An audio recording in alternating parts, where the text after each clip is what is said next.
Entonces, si alguien tiene dudas, lo ideal es que interrumpa y para poder irla solucionando enseguida, ¿ya? Bien, el curso se llama Enseñanza de los elementos de la estadística y probabilidades. El objetivo de la clase de hoy, chiquillos, es iniciar el curso con su metodología y contextualizar la asignatura en el currículum nacional, ¿ya? Es decir, vamos a ver qué relación tiene lo que nosotros vamos a ver con el currículum en el fondo de enseñanza básica, que son los estudiantes con los que ustedes van a trabajar. Perdón, voy a interrumpir esto, voy a colocar grabación de la clase, se me fue.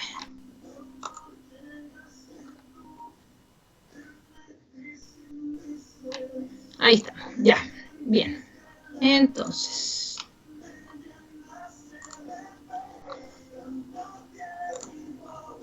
bien, entonces lo que les decía, vamos a revisar la relación que tiene el curso que nosotros vamos a trabajar con el Currículum Nacional de Enseñanza Básica, ¿ya?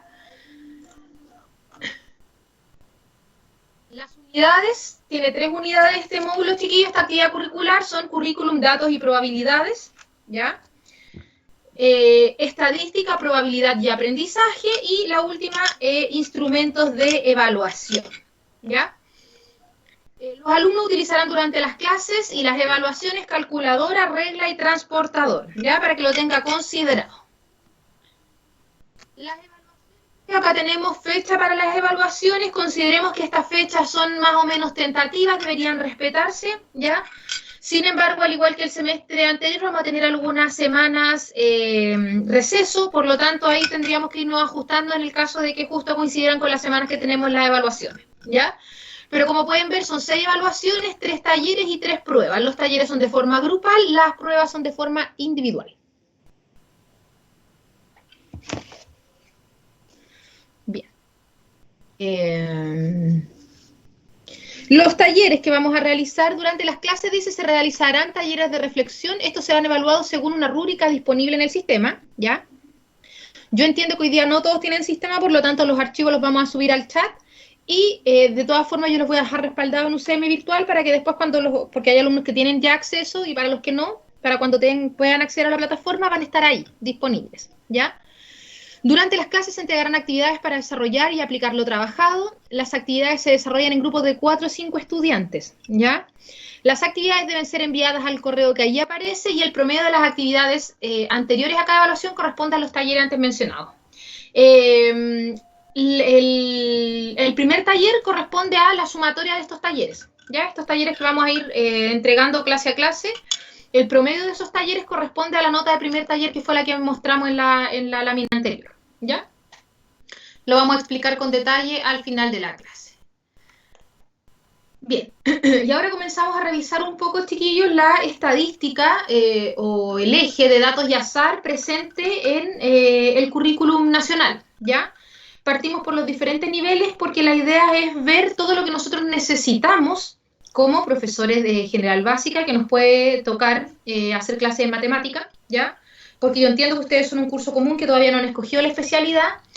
Sin embargo, estudios muestran que el 100% de los profesores de básica en algún minuto de su vida le tocó hacer clases de matemática, ¿ya? Por lo tanto, son competencias que usted necesita para poder desempeñarse en su vida laboral, ¿ya? Entonces aquí lo que vamos a ir sacando, o yo destaqué palabras claves, que son los contenidos asociados a cada uno de los niveles, ¿ya? En primero básico dice recolectar, registrar datos para responder preguntas estadísticas sobre sí mismo y el entorno usando bloques, tablas de conteo y pictogramas. Construir, leer e interpretar pictogramas. Entonces, en un ejemplo como ese, ¿qué es lo que destaco yo? Que en el fondo usted tiene que manejarse con lo que son las tablas de conteo, los pictogramas y conocer lo que es un dato, ¿ya? Si nos vamos a segundo básico, voy a leer lo que yo destaqué, después lo otro le va a quedar a ustedes como respaldo. En segundo básico hay que trabajar con monedas y con dados, por lo tanto usted debe manejar el juego de monedas y el juego de dados, los espacios muestrales asociados, las probabilidades asociadas a experimentos con estos objetos, ¿ya? Estos que estamos leyendo, chicos, son los objetivos de aprendizaje de cada uno de los niveles, ¿ya? En tercero básico, fíjese que habla de encuestas, gráficos de barra, diagramas de puntos, ¿ya? Por lo tanto, todos esos son conceptos que usted debe manejar, ¿ya? Cómo se construyen las características, cuándo están construidos de forma correcta, cuáles son los errores en los que no debe caer, etc. Cuarto básico, experimentos aleatorios, gráficos de manera manual, ¿ya? fíjese, hay experimentos aleatorios, es decir, hay experimentos que no son aleatorios. ¿Cómo yo reconozco cuando algo es aleatorio, cuando algo no es aleatorio? ¿Ya? Y dice representar gráficos de manera manual y o con software educativo, ¿ya? ¿Por qué nosotros practicamos la parte manual, chiquillos? Porque en el fondo si el colegio tiene un software, el software se aplica por sí mismo, ¿ya? En general lo aplican ustedes, si no en asignaturas de matemática, en cualquier actividad. Sin embargo, si el colegio no tiene los recursos, que podría y eventualmente les va a ocurrir a varios de ustedes, ¿ya? Es necesario poder realizar estos gráficos de forma manual, ¿ya? Es por eso que nosotros vamos a hacer hincapié y vamos a trabajar esto de forma manual, ¿ya? El quinto básico, deben calcular promedio, comparar probabilidad de gráficos de línea, diagramas de tallo y de hojas, ¿ya? Por lo tanto, usted debe conocer las medidas de tendencia central, poder calcular algunas probabilidades, conocer las características de los gráficos de línea y los gráficos de tallo y de hojas. Sexto básico, comparar distribuciones de dos grupos provenientes de muestras aleatorias. Es decir, yo tengo que saber qué es lo que es una distribución de probabilidad, ¿ya? Gráficos de barra doble y circular, ¿ya? También tiene que tener conocimiento en aquello porque es lo que compete a este eje en los distintos niveles. Vamos a revisar séptimo y octavo básico, ya que ustedes también pueden realizar clases en séptimo y octavo básico a pesar de que ya no pertenece a la enseñanza básica, ¿ya? Hay muchos colegios en donde los profesores de básica de igual forma hacen clases en séptimo y octavo, ¿ya? Bien, dice, habla ahí el tema del muestreo, ¿ya? Por lo tanto, y eso es lo que vamos a ver de hecho hoy, el tema de cómo generar muestreo, tablas de frecuencias absolutas y relativas, medidas de tendencia central, el rango, diagramas de árbol, ¿ya? Y finalmente, en octavo básico, medidas de posición, diagramas de cajón y principio combinatorio multiplicativo, ¿ya? Entonces, si ustedes se fijan, chiquillos, tenemos harto contenido a trabajar de primero a octavo básico, ¿ya? Por lo tanto, eso que está ahí lo debe saber cualquier profesor general básico, no necesariamente un profesor que tenga la especialidad de matemática, ¿ya? Bien. ¿Cómo vamos a trabajar nosotros estos contenidos? Vamos a revisar lo que es el ciclo de investigación, ¿ya? Ya que el ciclo de investigación es un método de enseñanza-aprendizaje de la estadística escolar. Es decir, usted mediante el ciclo de investigación puede trabajar distintos proyectos o mini proyectos con sus estudiantes y con base en aquello puede aplicar los contenidos, ¿ya? Dice, está íntimamente ligado con el método científico, ¿ya? Considera 5 etapas: plantear un problema, planificar, recolectar los datos, analizar y obtener conclusiones, ¿ya? Bien, y ahí hay un esquema entonces de lo que es el ciclo de investigación que en el fondo este ciclo de investigación la ventaja que tiene es que en el fondo usted esas 5 etapas las puede trabajar en los distintos niveles, desde primero a octavo básico, ¿ya? Dependiendo del nivel de los estudiantes usted lo puede hacer más o menos explícito, ¿ya? Pero en el fondo usted sabe que está cumpliendo estas 5 etapas y que para llevar a cabo estas 5 etapas va a ocupar las herramientas estadísticas. Bien, lo primero que tiene que hacer es plantear un problema. Dice, en esta etapa el investigador debe identificar el fenómeno sobre el cual desea aprender. Se debe entender y definir el problema. Se entiende que el problema va a tener que tiene que contextualizarse de acuerdo al nivel de enseñanza del estudiante, ¿ya? No es lo mismo un problema para un alumno de primero básico que para un alumno de quinto o sexto básico. O sea, asume que no es igual, ¿ya? Al plantear el problema se debe identificar cuál es la población del estudio, ¿ya? Segunda etapa, la planificación. En esta etapa, el investigador muestra y el método de recolección de datos, ¿ya? Entonces, si se fija, ya tenemos varios conceptos. Tenemos que reconocer la población, la muestra y cómo recolectar datos, ¿ya? Que a veces se ve como algo más por encima, digamos, pero en el fondo son conceptos que tienen una definición matemática, ¿ya? Dice, a medida que la cantidad de datos para responder al problema crece, la tarea de recolectar y organizar los datos se vuelve más compleja, ¿ya? En general, uno en los colegios siempre trabaja problemas simples con una población pequeña, ¿ya? Se entrevistan a 20 alumnos, 30 alumnos. Yo con ustedes en la universidad en general trabajamos con 100 personas, digamos, encuestadas, ¿ya? Pero todos esos grupos, esas muestras, esas poblaciones siguen siendo pequeñas. Hablamos de un gran número de datos, por ejemplo, cuando se hace el censo en Chile, en donde yo debo censar a todos los chilenos, ¿ya? Ahí hablamos de una gran cantidad de datos y, evidentemente, recolectar esa cantidad de datos es bastante más complejo, ¿ya? ¿Cómo yo me aseguro de que estoy censando a todos los chilenos? ¿ya? De ahí viene que en el fondo el día del censo no se les permite salir o se censa a las personas de acuerdo al hogar en el que durmieron y características como esa, porque no es fácil. ¿Qué pasa si yo a una persona la censo en esta casa, la persona en la tarde va donde un familiar de visita y lo vuelvo a censar nuevamente?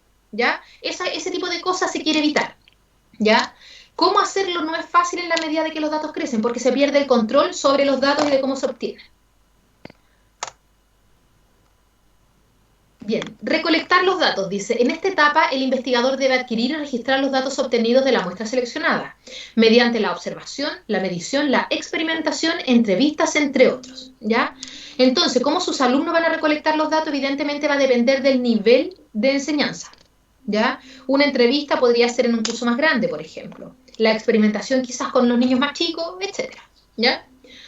Para obtener estos datos, el investigador los puede recolectar o hacer uso de bases de datos ya existentes.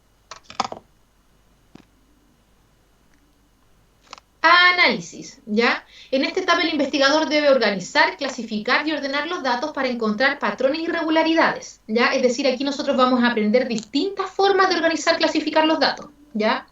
No existe una forma única. Aquí es posible construir tablas, gráficos o determinar representantes de comportamiento como medidas de tendencia central o dispersión, ¿ya?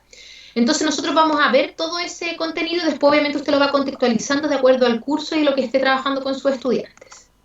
Y finalmente las conclusiones. En esta etapa el investigador debe interpretar y comunicar las conclusiones y genera nuevas preguntas de investigación. Siempre una investigación trae nuevas preguntas de investigación. Difícilmente una investigación se cierra por sí misma, ¿ya? A partir de los estadísticos muestrales se infiere sobre los parámetros poblacionales, ¿ya? Y esa es más o menos la idea. Ese es el ciclo de investigación. Siempre se puede trabajar con estadísticas con base en ese ciclo, ¿ya? Solamente basta ir adaptándolo a la edad de los estudiantes, ¿ya? Bien. Entonces, contextualizada en el colegio en cuanto a los contenidos a trabajar y en cuanto al cómo yo lo puedo trabajar, ahora nos vamos a ir a los conceptos propiamente tal, ¿ya? Dice, la estadística es un método para la toma de decisiones. Su aspecto más importante es la obtención de conclusiones basadas en los datos experimentales. Este proceso se conoce como inferencia estadística. Para comprender la naturaleza de la inferencia estadística es necesario entender las nociones de población y de muestra, ¿ya? La población, dice, es el conjunto de todos los elementos que cumplen una determinada característica. Y la muestra es cualquier subconjunto de esta población, ¿ya? ¿Por qué se hace esa diferencia? Porque muchas veces yo quiero saber o conocer las características de toda la población. Sin embargo, como dijimos que acceder a toda esta población a veces se vuelve complejo, ¿ya? Por las distancias, por un tema económico, porque cada vez que yo hago una entrevista gasto lápiz y papel y cuando hablamos de 5 millones de entrevistas, eso en costo es bastante, porque a las personas que entrevistan hay que pagarle una locomoción, porque a las personas que entrevistan hay que darle una colación, etcétera, que esto hace que se encarece. A veces no es posible acceder a toda la población y lo que se hace es trabajar con una muestra, es decir, con un conjunto más pequeño que pueda representar a la población total, ¿ya? Y lo fundamental acá es obtener una muestra aleatoria, es decir, yo no puedo acceder a toda la población, necesito encuestar a una muestra, ¿ya? Pero ¿cómo elijo yo esa muestra para que sea representativa de la población, ¿ya? Y no sea una muestra a conveniencia, digamos, ¿ya? Una buena muestra es aquella que refleja las características esenciales de la población de la cual se obtuvo, ¿ya? Entonces ahí viene el cuestionamiento, ¿cómo yo elijo a esa muestra? ¿Ya? Si yo quiero ir a un curso para conocer el rendimiento de estos alumnos, ¿cómo yo obtengo una muestra que sea representativa? Y no que yo vaya al curso y elija a los estudiantes que me caen más simpáticos. O escoja a los estudiantes que yo encuentro que se visten más lindos. O escoja a los estudiantes que están sentados más adelante. O escojo al estudiante que tiene mejor disposición con la asignatura, etcétera. ¿Cómo yo evito caer en escoger de forma intencionada esa muestra? ¿Ya? Entonces, eso es lo complejo. Y para eso tenemos... acá dice, por ejemplo, un estudio referido a los hábitos de comida en Chile, la población serían todos los chilenos, porque yo la información que quiero obtener es los hábitos de comida de los chilenos en general, ¿ya? ¿Cuál viene siendo mi muestra? Un subconjunto de esta población que son las personas que yo realmente encueste, ¿ya? Ahora, ¿cómo yo escojo esa muestra? Ese otro tema, ¿ya? Pero siempre la muestra es el conjunto de individuos que yo observé realmente, ¿ya? Problema, otro problema, dice, ¿cuál es la proporción de niños con obesidad en el país? ¿Ya? La población, los niños del país, todos los niños, ¿ya? Ahora yo voy a tener acceso a todos esos niños, no, voy a tener acceso solamente a algunos, ¿ya? Problema, ¿cuántas familias del primer y segundo quintil de ingresos tienen a su hijo en escuelas subvencionadas? ¿Cuál vendría siendo ahí la población?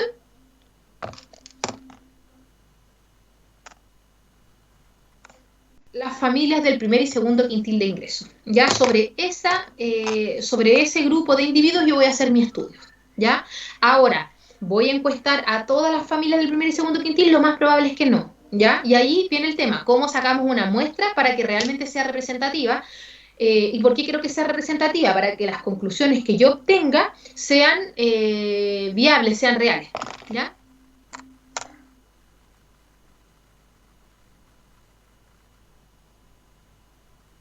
Bien. Muestreo probabilístico, ¿ya? Y aquí en el fondo comenzamos a ver cuáles serían los muestreos que en el fondo se aceptan como, no sé si decir la palabra válidos, ¿ya? Porque en el fondo todos son válidos dependiendo del contexto. Pero esto diríamos que sería más correcto escoger de esta forma, ¿ya? Bien. Entonces, dice muestreo aleatorio simple. Es un muestreo en donde todos los elementos de la población tienen igual oportunidad de ser escogidos, ¿ya? Eh, Dice, ejemplo, ingresar papeles del mismo color y del mismo tamaño en una urna con los nombres de los estudiantes de un curso, con la finalidad de escoger 10 de esto para representar al curso. ¿Ya? Si se fija, esa muestra escogida de esa forma no es una muestra manipulada, porque realmente todos los individuos tenían la misma forma de ser escogidos. ¿Ya? No es lo mismo cuando yo, por ejemplo, coloco en el listado, un listado de estudiantes en un papel, por ejemplo, y yo con el lápiz quiero señalar a un estudiante, ¿ya? ¿Por qué? Porque en general, con ese lápiz yo voy a señalar, en general, a un alumno de que esté situado al medio, ¿ya? Difícilmente cuando yo escojo a un estudiante con el lápiz, ¿ya? Y donde caiga el lápiz el estudiante que en el fondo que sale seleccionado, en general uno no escoge ni los de arriba ni los de abajo, uno tiende a escoger a los estudiantes que están en el medio, ¿ya? Entonces todos no tienen la misma probabilidad de ser escogidos, por lo tanto ese no es un aleatorio simple, ¿ya? Cuando uno juega un bingo, ¿ya? Las bolitas del bingo son todas del mismo tamaño, del mismo color y se colocan dentro de una tómbola, ¿ya? La tómbola gira y de forma, no sé, autónoma, digamos, la tómbola en algún minuto una de estas pelotitas calza en una cavidad que tiene la tómbola. Y esa pesa, ese número, esa pelotita es la escogida. Eso también es algo totalmente aleatorio, ¿ya? Es un sistema muy simple, si se fija, pero es una de las cosas que asegura la aleatoriedad, ¿ya? Porque no es tan fácil tampoco pensar, ya, si no es de esa forma, ¿de qué otra forma yo lo escojo de forma aleatoria? ¿Ya? Porque si yo voy a colocar todas las pelotitas y yo las estoy mirando, en el momento que yo las estoy mirando ya deja de ser aleatorio, porque las escojo porque el número, no sé, creo que es mi número de la suerte, porque es mi fecha de cumpleaños, lo que sea, ¿ya? Entonces, en el fondo, esa es una forma de escoger algo para asegurarse que sea totalmente aleatorio, ¿ya? Lo probabilístico es el muestreo estratificado, ¿ya? Es un muestreo, dice, donde se divide la población en diferentes subpoblaciones o estratos disjuntos, ¿ya? Que sea disjunto quiere decir que un elemento que está en un estrato no puede estar en el otro. Eso quiere decir disjunto. No tienen elementos comunes los estratos, ¿ya? Y una vez definidos los estratos, la muestra se crea seleccionando individuos de cada estrato, empleando una técnica de muestreo cualquiera, ¿ya? Los estratos suelen crearse a partir de grupos homogéneos de individuos que a su vez son heterogéneos entre diferentes grupos, ¿ya? Por ejemplo, dice ahí, los individuos de la población se dividen en hombres y mujeres, ¿ya? En un estrato tengo a los hombres, en el otro estrato tengo a las mujeres. En el primer estrato los individuos son homogéneos, todos son hombres. En el segundo estrato los individuos son homogéneos, todos son mujeres, ¿ya? Sin embargo, los estratos son muy distintos entre sí, porque un estrato tiene solo hombres y el otro estrato tiene solo mujeres, ¿ya? O una población dice que se divide considerando la edad de los participantes. Voy a hacer un estrato de 0 a 10 años, otro estrato de 11 a 20 años, ¿ya? Entonces, en un mismo estrato, los individuos tienen todos la misma característica, pero son distintos de estrato en estrato, ¿ya? Esa es otra forma. Ahora, separé la población, las mujeres a un lado, los hombres al otro, y ahora voy a sacar 10 mujeres y 10 hombres, ¿ya? ¿Cómo yo saco esos 10 mujeres o esos 10 hombres, ¿ya? Dice empleando una técnica de muestreo cualquiera. Ahí puedo volver a la bolsita con los papelitos numerados, por ejemplo, ¿ya? Lo mismo si separé por edades. Ya, tengo mi estrato de 0 a 10, de 10 a 20, de 20 a 30. Y después voy a sacar a 7 individuos de cada estrato. ¿Cómo saco esos 7 individuos? Con una técnica de muestreo, ¿ya? Las bolitas en la tómbola, los papelitos en una bolsa, etcétera, ¿ya? Otro muestreo probabilístico es el muestreo por conglomerado, ¿ya? Este muestreo por conglomerado es al revés del estrato. Los grupos, los conglomerados, son distintos adentro de cada conglomerado, pero cada conglomerado es igual o tiene las mismas características que el otro, ¿ya? Dice, es un muestreo en donde se seleccionan aleatoriamente varios grupos conformados por elementos heterogéneos de la población, pero que tienen algo en común, ¿ya? Los conglomerados suelen crearse a partir de grupos heterogéneos de individuos que a su vez son homogéneos entre diferentes grupos, ¿ya? Es decir, los conglomerados se parecen entre sí, pero los individuos que hay dentro de cada conglomerado son heterogéneos, ¿ya? Por ejemplo, dice aquí, para hacer un estudio respecto de todos los chilenos, se considera la división de país en regiones, ¿ya? Entonces las regiones vendrían siendo los conglomerados, ¿ya? Si se fija, cada conglomerado son diferentes, cada conglomerado se parece a otro conglomerado porque tienen las mismas características, ser regiones, ¿ya? Pero los elementos dentro de este conjunto son distintos, ¿ya? Porque cada individuo dentro de la región entre sí son distintos, ¿ya? Bien, ahora, ¿cómo yo hago mi muestra, digamos? ¿Cómo yo quiero hacer un estudio X? ¿Cómo yo selecciono la muestra? Eso es lo más complejo y aquí hay ideas, ¿ya? Que era el aleatorio simple, el por estrato y el por conglomerado, ¿ya? ¿De qué va a depender cuál de todas esas yo escoja? Depende del estudio y depende también del alcance económico o del alcance en distintos tipos de recursos a los cuales yo tenga acceso, ¿ya? Porque lo que necesitamos, como decíamos, era una muestra que sea representativa. Es como cuando se hacen elecciones, por ejemplo, elecciones de presidente, ¿ya?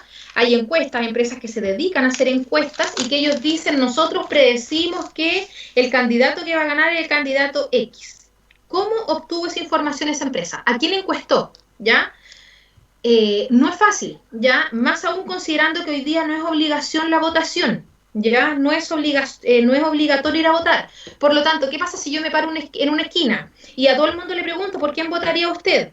¿Ya? Y anoto y saco conclusiones. Y resulta que después de todas esas personas que yo encuesté, ninguna fue realmente a los centros de votación, ¿ya? Entonces, ¿cómo lo hace esa empresa para predecir qué tipo de personas son las que votan? De qué edades, qué actividades ocupacionales tienen, etcétera, para poder hacer una muestra que después realmente sea representativa, ¿ya? Porque en general, si se fijan, cuando están esas encuestas, en general predicen de forma correcta quién va a ser el candidato que gana, ¿ya? Entonces, obviamente es porque ellos ya hicieron un estudio bien acabado de cómo obtener una muestra que realmente represente lo que va a ocurrir ese día, ¿ya? Bien, y también tenemos, chiquillos, un muestreo que no es probabilístico, ¿ya? Pero que también es válido, no es que ese muestreo esté malo, por si acaso, ¿ya? Pero también es válido, pero dependiendo del contexto, ¿ya? Y en el fondo aquí lo que usted tiene que hacer es conocer los distintos tipos de muestreo para poder justificar por qué usted usa uno u otro en su estudio, ¿ya? Dice, muestreo por autoselección. Es un muestreo en donde los sujetos deciden pertenecer a la muestra por iniciativa propia, ¿ya? Es decir, el individuo decide participar de esta encuesta, entrevista o lo que sea, ¿ya? Por ejemplo, encuestas realizadas por periódicos, programas de televisión, empresas, ¿ya? El copihue de oro es un ejemplo de aquello. La gente desde la casa, de forma voluntaria, envía... antes enviaba un cupón, ahora yo imagino que se debe votar por internet, ¿ya?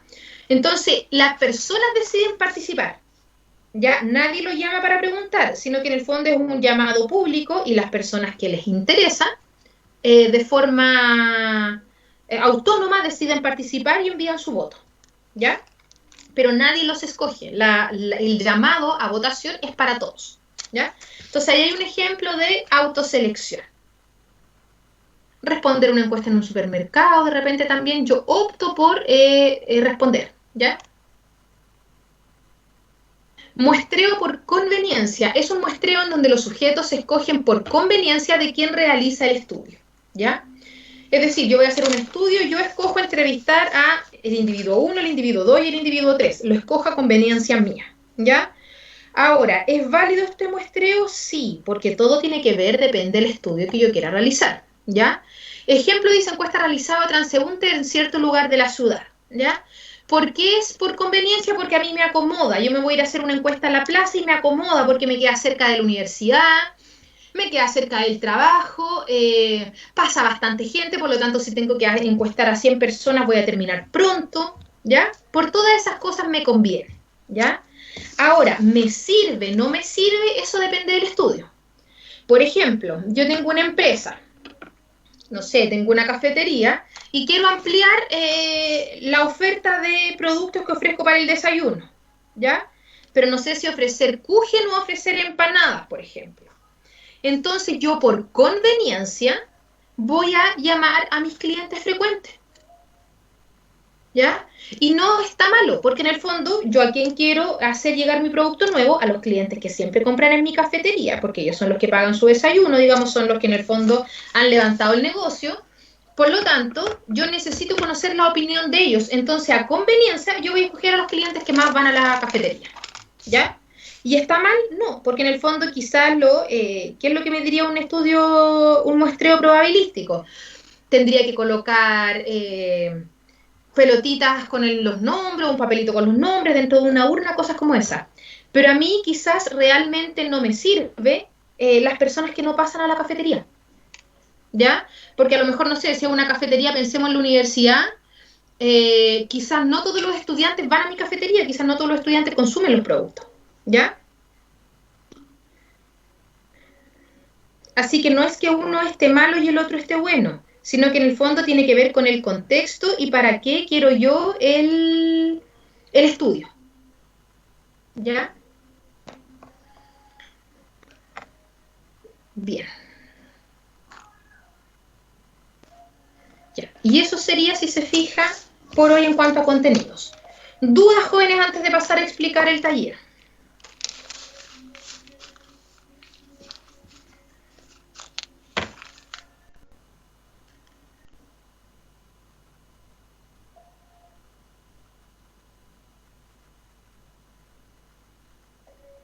¿Alguna duda, chiquillo? ¿Se entendió?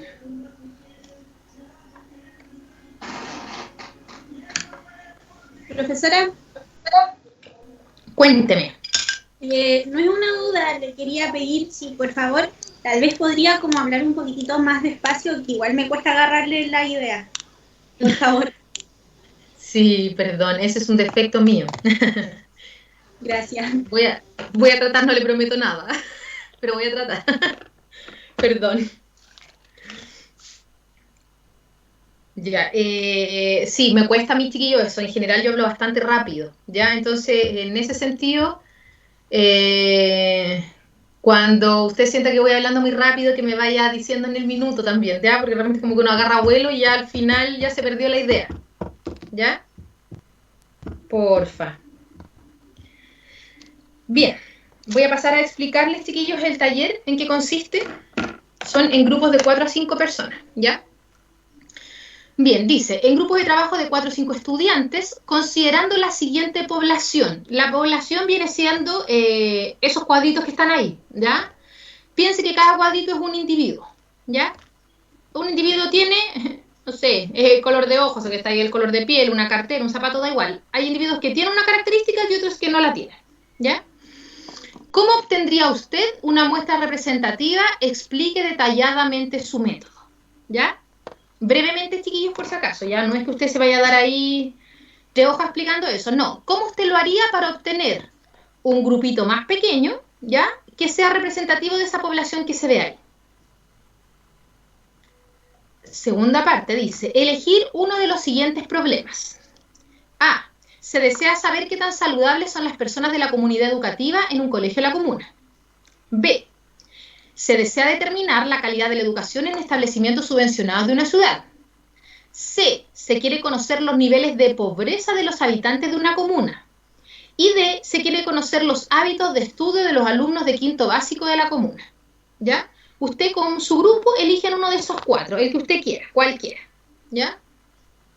El que le acomode más. ¿Y qué tiene que hacer con eso? Dice, contextualice el problema escogido. ¿Qué quiero decir con eso? Por ejemplo, yo tomé, se desea saber qué tan saludables son las personas de la comunidad educativa de un colegio de la comuna, es decir, del colegio XX de la comuna de I. Nada de un colegio, no sé, el colegio, qué sé yo, las manzanitas de la comuna de Teno.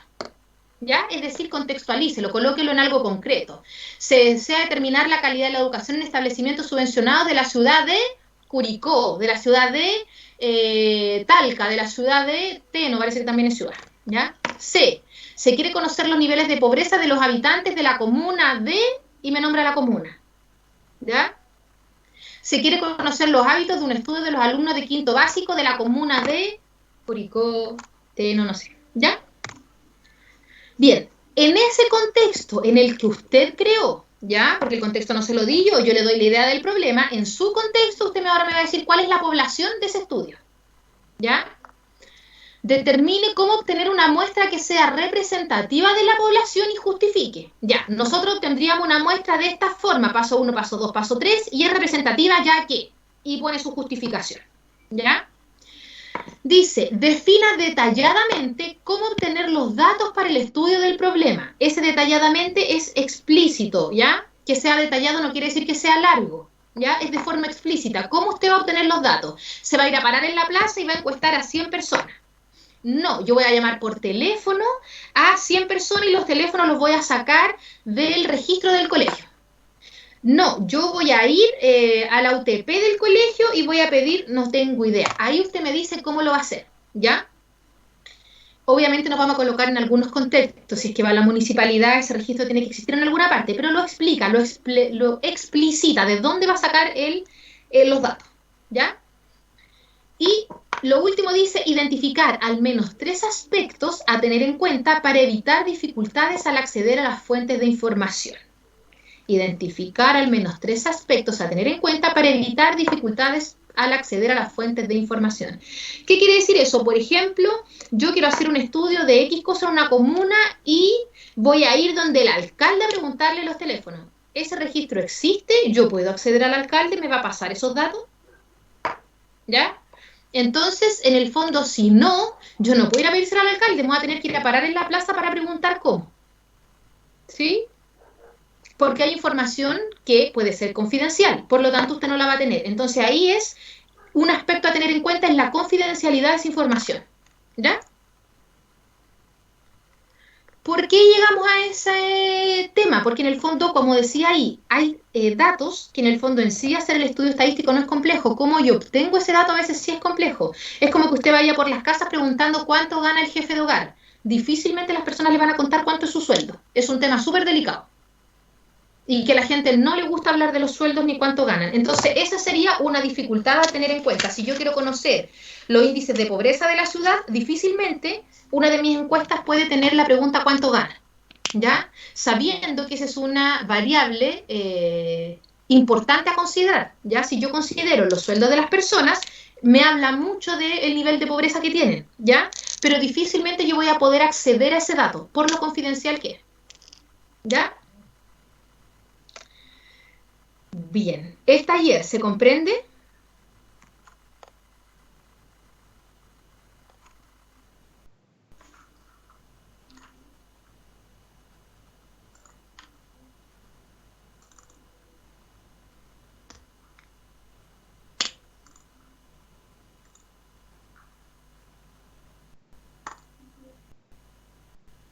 Bien, aquí les estoy compartiendo, chiquillos, la pauta de este taller. Dice, involucrar todas las preguntas planteadas en la clase, ya es decir, usted tiene que dar respuesta a todo lo que se le pregunta, en este caso al problema 1 y al problema 2, en donde el problema 2 tiene más detalles, digamos, más de una pregunta. enviarse al correo que ahí aparece antes del inicio de la clase siguiente. Por lo tanto, usted antes del próximo martes a las 2:30, antes de esa hora, usted debe haber enviado su trabajo grupal, ¿ya? Tiene una semana entonces para poder enviarlo. Contener solo ideas personales, es decir, no copiar ideas ni de los compañeros ni de fuentes formales, ¿ya? ¿Qué quiero decir con eso? Que en el fondo cuando usted dé respuesta a estas preguntas no se dé vueltas en tecnicismos ni en frases o explicaciones que usted no comprende, ¿ya? Lo que yo le estoy pidiendo es lo que usted comprende, cómo usted lo haría, ¿ya? No como el autor X plantea que se haga, ni caigamos en cosas ideales, no, es que yo generaría los aprendizajes, no, vamos a hacer una muy buena clase, no, ¿cómo va a ser esa buena clase? ¿Cuál va a ser su paso 1, su paso 2, su paso 3?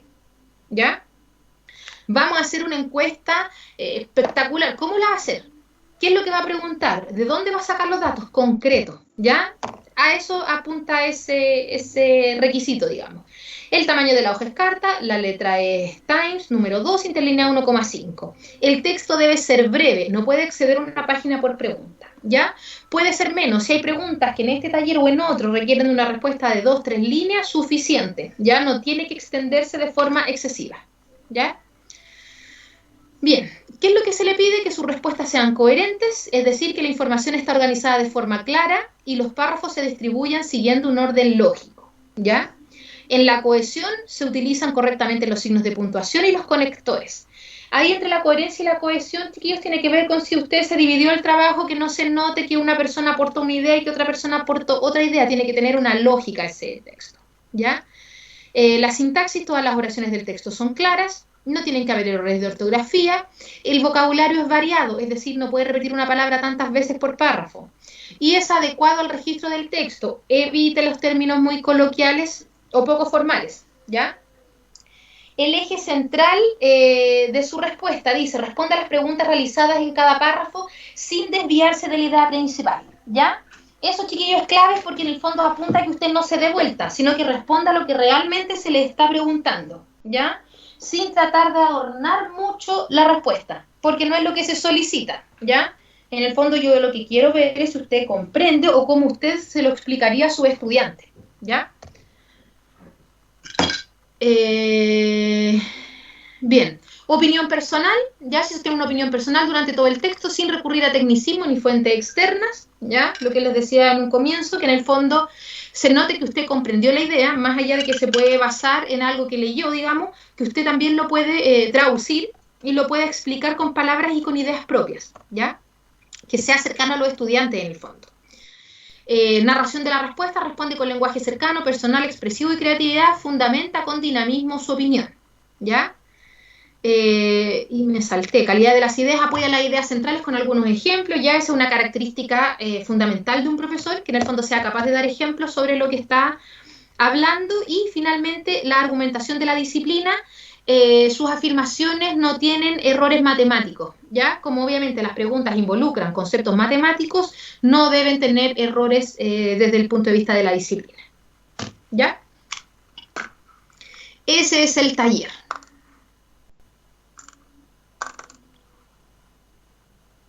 Y ese taller lo tiene que presentar, como dijimos, de aquí al próximo martes, antes de las 2:30. Y finalmente, jóvenes, acá les presento la guía de la clase de hoy, ¿ya? Y tiene preguntas, dice, por ejemplo, en un estudio estadístico, ¿es posible siempre acceder a toda la población? ¿Sí o no? Justifique, ¿ya? Más allá de que usted me redacte esta respuesta, digamos, porque en el fondo yo esta guía no se la voy a pedir, yo una guía de trabajo personal autónomo, que les sirve a ustedes después de apoyo para su prueba, en el fondo son consideraciones que usted debe tener, ¿ya? Como les decía, la mayoría de ustedes en algún minuto va a hacer clases de matemática y podría eventualmente corresponder a hacer clases de estadística, y son conceptos que usted tiene que tener claro, ¿ya? Porque los textos escolares, más aún los textos de básica, a veces no son tan explícitos con estos conceptos, ¿ya? Por lo tanto, usted debe tener claridad por si algún estudiante le pregunta, ¿ya?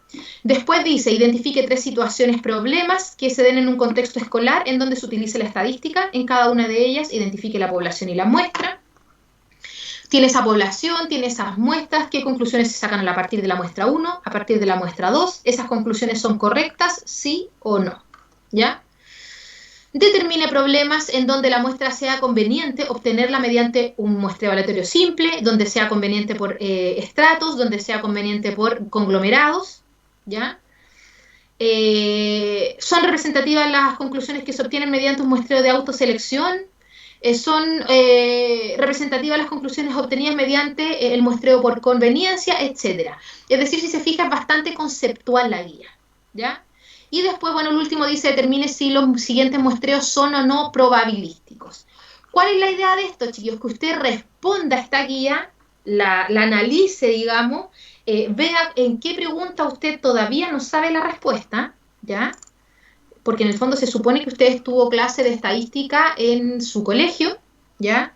Entiendo que ahora en la universidad es el primer curso de estadística, entonces en el fondo que usted mismo vaya viendo con lo que está en el PPT, con lo que tenemos, con lo que usted sabía de antes, con todos, digamos, sus recursos, si usted podría dar respuesta a esas preguntas. Si no, evidentemente, la idea es que usted me pregunte, ¿ya? Y la próxima clase, la idea es comenzar revisando esta guía.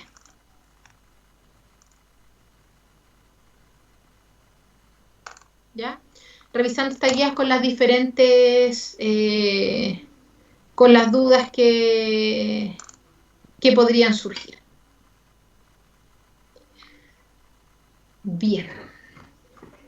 Hasta aquí, jóvenes, dudas. Hola, profe. Hola, joven. Juan Pablo, un gusto. Juan Pablo, un gusto, cuénteme. Con relación al taller y a todo lo que ha expuesto hoy, ¿Ya? el material, el PPT que utilizó, la misma guía que nos está mostrando ahora, y el material que se ha expuesto, ¿por qué medio está disponible? Está disponible, miren, en este instante, estaba justo en eso, se lo subí ahí al chat mientras, ¿ya? Igual van a quedar disponibles en la plataforma, ¿ya?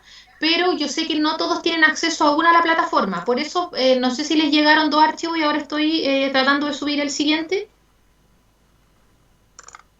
Gracias, profe. ¿sí? Ya, entonces ese sería por esta semana ese va a ser el modo de hacerles llegar la información, ¿ya? Y a partir de ya de la próxima semana, que esperemos todos hayan tomado sus ramos, lo subimos a la UCM virtual.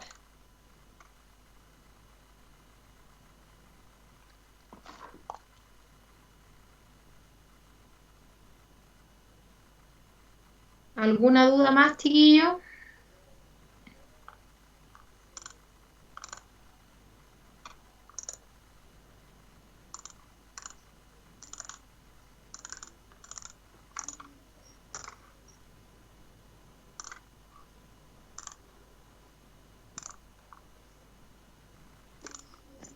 Lo otro, profe, la Diga. clase, yo sé que la parte de el portal de estudiantes, la inscripción de los ramos y toda esa parte del proceso puede ser que complique en este momento, pero la clase está disponible ya también como para ser descargada. Mira, ahora estoy deteniendo la grabación. Detener la grabación ya. Ahí detuve la grabación. Esa, no sé si se puede subir. Yo ahí, yo sé que la voy a subir al UCM virtual. No sé si esta misma plataforma la soporta. Porque antes estaba acá y la sacaron de acá. ¿Ya? Entonces, no lo sé. Ya, pero si no, apenas se habiliten las plataformas, porque eso depende más de ustedes, parece, tiene que quedar disponible en un UCM virtual. Eso sí. Porque ahí se puede subir como por el peso del video, hay una forma para subirlo a esa plataforma, pero no sé si acá se lo soporta, ¿ya? Y aquí hasta el momento en los ramos anteriores hemos podido, o al menos yo he podido, pero en este caso, esta clase o esta reunión, como no tiene equipo, no sabría si es que vos podría sacarse la clase. Ya, no, de verdad yo no lo sé, pero va a quedar disponible, como le digo, en UCM virtual y en el fondo ustedes están tomando de ramo estos días, ¿o no? Entonces ahí Claro, ya van a ayer y hoy poder, día era el plazo. ya, entonces ya ahora entre hoy día y mañana va a quedar como todo eso regularizado y ya pueden descargarla de la plataforma.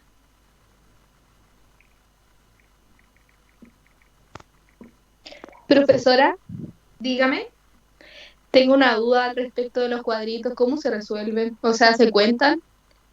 No, es que ese es como... no lo comprendo. Ahí tiene que pensarlo usted. Dice, ya relacionado con los tipos de muestreo, no entiendo muy bien ni cómo se podrían explicar. No, cuando dice, esos cuadros son mi población, ve que hay unos cuadritos en gris y unos cuadritos en blanco, ¿ya? Entonces pensemos, no sé, pues los grises son los aprobados, los blancos los reprobados, por decir algo. O los blancos son, no tengo idea, los que les gusta la fruta y los negritos son los que no les gusta la fruta, no tengo idea. Da lo mismo, uno tiene una característica y el otro no tiene esa característica, ¿ya? Entonces, en el fondo, ¿yo cómo hago para obtener una muestra representativa? De ahí es donde como grupo se tienen que poner creativos. ¿Qué hacen con los cuadritos? Ya entendiendo que están ordenados de esa forma cuadrada, digamos, porque para ahorrar espacio, pero usted los podría colocar en una fila. ¿Ya? Cuadrito gris, gris, blanco, blanco, gris, blanco, blanco, gris, gris, gris, blanco, no tengo idea. Y así colocarlos todos en una fila. Ya, gracias, profe. Ya.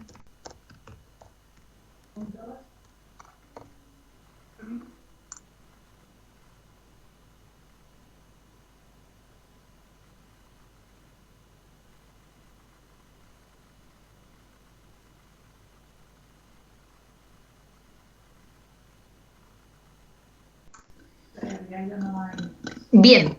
¿No hay más dudas, jóvenes? Bien, entonces chiquillos, quedó ahí disponible la guía, el PPT, el Word que sería la pauta. De aquí al próximo martes, antes de las 2:30, usted en grupos de 4 o de 5 estudiantes me hace llegar ese taller.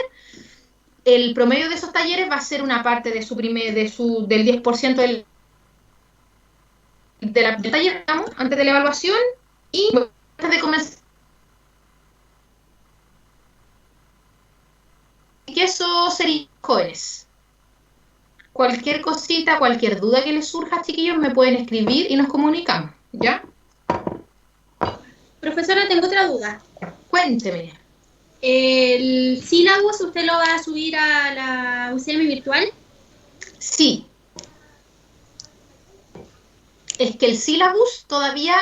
¿Cuál es el problema? Las fechas, chiquillos. Yo lo tengo, que vendría siendo la planificación, yo la tengo, digamos, con fechas y todo.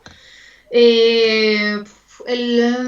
en el fondo solamente estamos tomando un poquito con las fechas, pero de aquí a la próxima semana tiene que estar listo. Que en el fondo yo voy a subir las mismas fechas que les envié. Si en el fondo lo que quiero ver es por las semanas de receso que van a entregar, que en el fondo no vaya a coincidir que yo justo tengo una evaluación en la semana de receso, cosas como esas.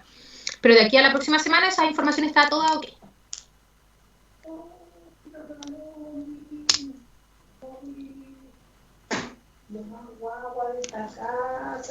Bien, eso chiquillos, nos vemos el... ¿Alguien me habló? Sí. Ya. ¿Para la próxima semana se va a crear un equipo o va a enviar el link por correo igual como para esta clase? El link se creó para todas las semanas. Es un...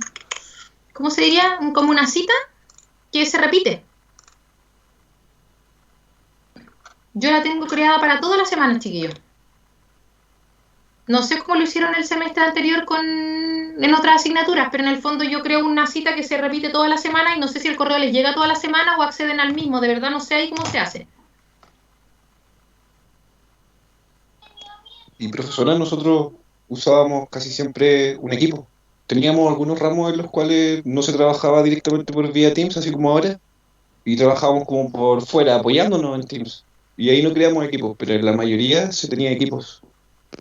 Ya, a ver, yo no sé, obviamente cada profe con su realidad, pero en el fondo la indicación de la universidad, chiquillos, es por calendario. Usted tiene un calendario en Teams y ese calendario es donde se generan las reuniones. Yo tengo el calendario, imagino que ustedes también lo tienen, chiquillos, que es como una herramientita del Teams.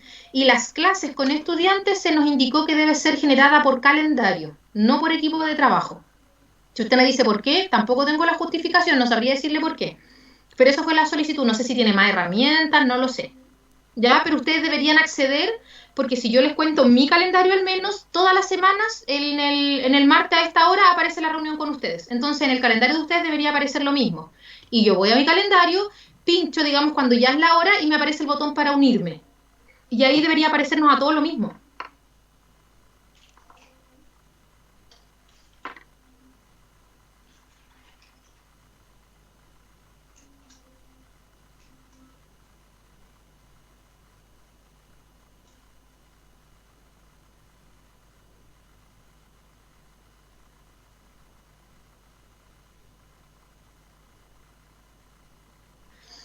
Bien. ¿Estaríamos, jóvenes? Nos vemos entonces, chiquillos, el próximo martes. Cualquier duda que tenga me escribe y trataremos de resolverla. ¿Ya? Profe, Dígame. ¿y cree posible el poder consultar o el hacer, no sé, las preguntas pertinentes para poder saber si podemos tener un equipo? Es que, hablando de tono personal, eso del calendario de Teams, yo lo he visto, pero trabajar directamente de esa manera en el Teams, hasta este momento no tengo costumbre, yo hablo a lo personal, en relación a manejarme en Teams como solamente con el calendario, o para poder Es que nos sacar el llegan a mismo nosotros, material. jóvenes, protocolos de trabajo, se podría decir, no sé, como un instructivo, ¿esa es la palabra? Y Es ahí es donde que se lo nos digo dan por las el hecho de que indicaciones. yo Y lo yo en lo consulto. personal soy muy apegada. Si me dice hágalo así, ¿qué hago yo? Lo hago así. Entonces, como ya nos llegó el protocolo de trabajo, en donde dice que las clases se hacen por calendario, por reunión, yo lo que hago es calendario, reunión. ¿Sí? Porque en el fondo es una indicación que se nos llega a todos los profes. ¿Ya? Eso es el, es como, no, no sé, pues dan diversas indicaciones, porque en el fondo yo